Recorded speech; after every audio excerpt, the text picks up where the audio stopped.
Kebahagiaan dan kesengsaraan antum adalah tergantung hubungan antum sama Allah.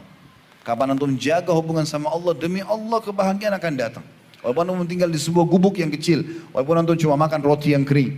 Dan kapan antum durhaka dengan sang pencipta Allah, maka terjadilah hal-hal yang tidak diinginkan. Walaupun rumahnya besar, makanannya banyak, mobilnya mewah, penyakitan, punya masalah banyak, sesak dadanya. Itu sudah sunnatullah. Dan Allah mengatakan, walan tajida li sunnatillahi tabdila. Dan kalian tidak akan pernah mendapatkan perubahan dalam sistem yang sudah Allah ciptakan itu.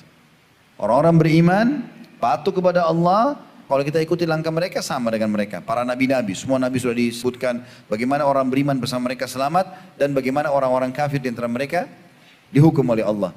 Pada saat jenazah orang-orang kafir Mekah di perang Badar dikumpulkan, lalu Nabi suruh masukkan ke dalam sebuah sumur, ditumpuk semua jenazah mereka.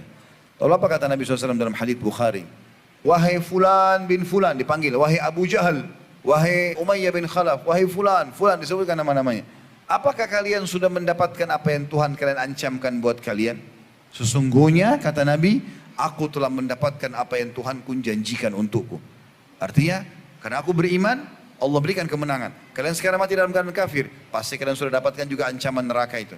Apa kata Umar bin Khattab di sebelah Nabi SAW radhiyallahu anhu? Ya Rasulullah, apakah mereka mendengar Anda sementara mereka sudah mati? Kata Nabi SAW, sesungguhnya hai Umar, mereka lebih jelas mendengarkan suaraku daripada engkau mendengarkan suaraku. Artinya Allah buat mujizat buat Nabi SAW. Bukan semua orang bisa berbicara dengan orang mati, tapi mujizat. Maka Nabi SAW mengatakan Allah buat mereka mendengar itu. Dan mereka sudah mendapatkan ancaman-ancaman itu.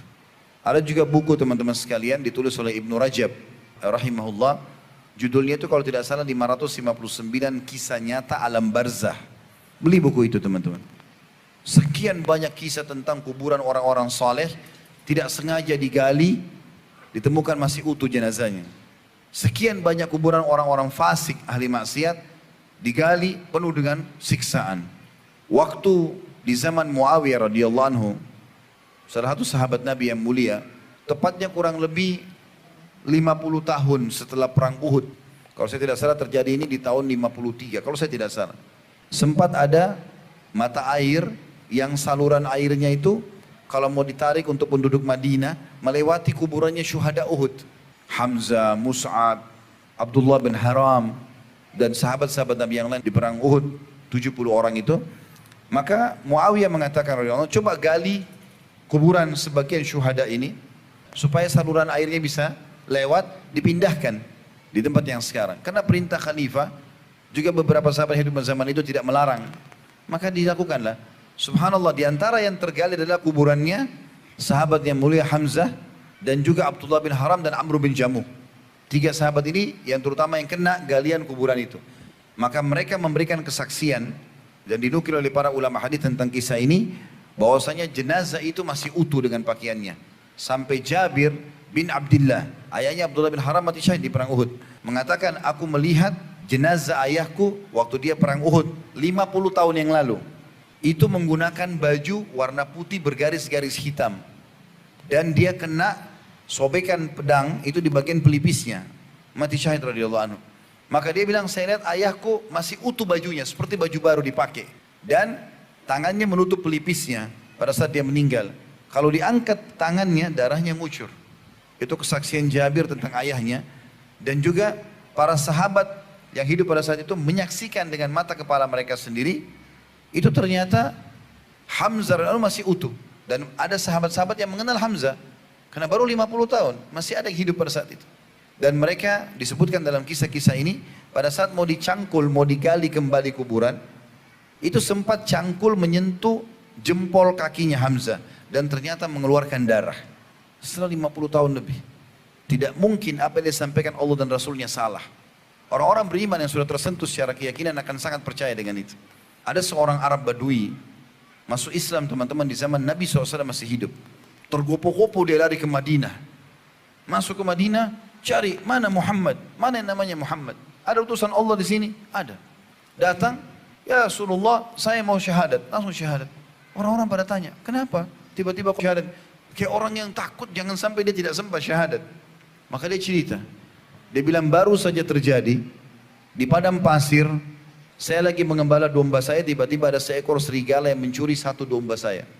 Karena dombanya besar, serigalanya lebih kecil dari domba tersebut, maka dia keberatan untuk menarik domba itu. Tapi domba ini masih hidup. Maka kata Badui ini, penggembala domba, saya pun mengejar serigala itu sambil memukulnya. Dan dia melepaskan domba saya masih hidup. Tiba-tiba serigala itu berbicara bahasa manusia. Kenapa kau mengambil rezeki yang sudah Allah tentukan untukku?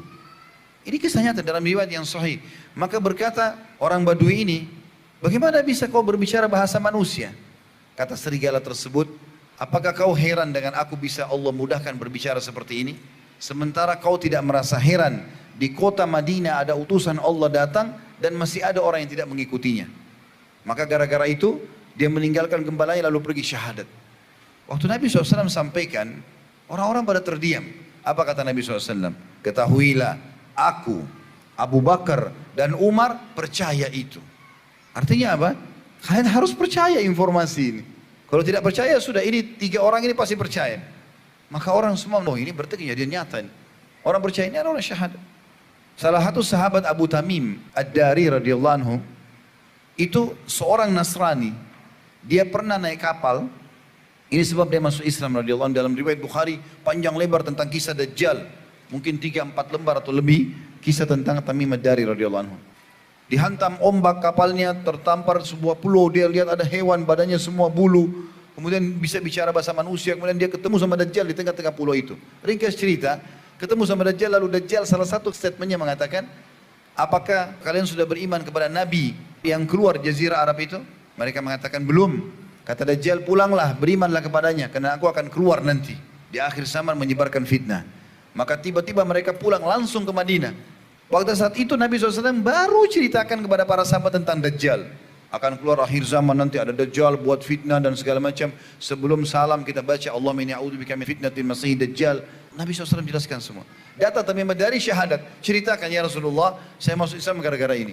Maka Nabi SAW mengatakan sebentar, kumpul semua muslimin. Dengar, orang ini Allah pertemukan dengan Dajjal yang saya ceritakan. Maka Nabi SAW mengatakan subhanallah yang telah membenarkan apa yang disampaikan. Orang-orang yang beriman beruntunglah. Dia yakin dengan masalah itu. Ada seorang salafus saleh dari kalangan tabi'in dulu. Tapi saya tidak terlintas sekarang namanya tentunya. Diceritakan oleh Ibnu Rajab juga dalam buku itu. Seingat saya. Dia bilang orang ini tiba-tiba menangis terisak-isak pada saat jenazah adiknya dimasukkan ke kuburan. Padahal dia seorang alim, dia tahu. Kita kan tidak boleh niyaha, memukul-mukul badan, menarik rambut, teriak-teriak, doain yang tidak benar, menyesal-menyesal kenapa si fulan mati, nggak boleh. Teteskan air mata iya, tapi teriak-teriak ini nggak boleh dalam Islam. Nabi SAW mengatakan sesungguhnya mayit tersiksa dengan niyaha itu.